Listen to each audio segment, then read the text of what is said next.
Blackstone presents The Wounded World, W.E.B. Du Bois and the First World War, by Chad L. Williams. This book is read by Cary, Hite.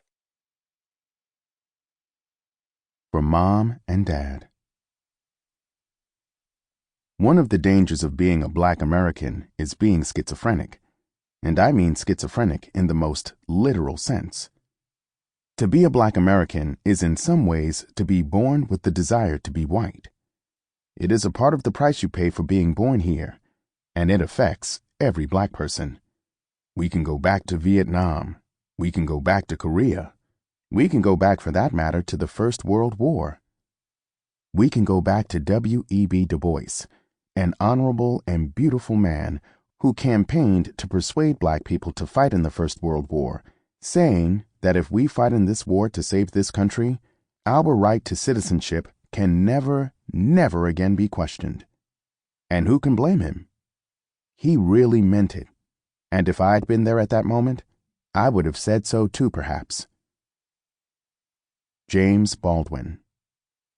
Revolutionary Hope, a conversation between James Baldwin and Audre Lorde. A wound gives strange dignity to him who bears it. Stephen Crane, An Episode of War. Prologue. The mild summer morning of Wednesday, June 26, 1957, likely began as most days for the 89-year-old W.E.B. Du Bois. He woke up at his Brooklyn home, the picturesque ivy-covered brownstone at 31 Grace Court he shared with his wife, Shirley Graham.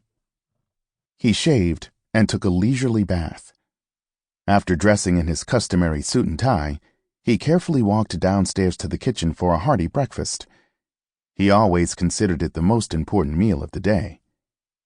By 10 o'clock, he'd settled into his study.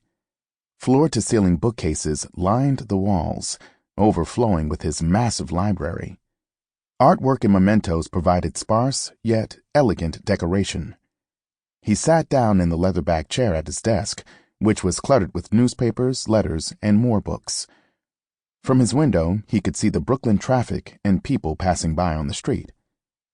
Even in old age and under the pressure of the McCarthy era's full brunt, Du Bois kept himself busy.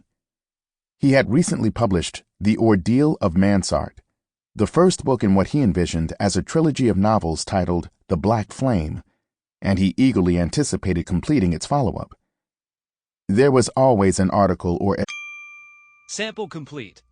Ready to continue?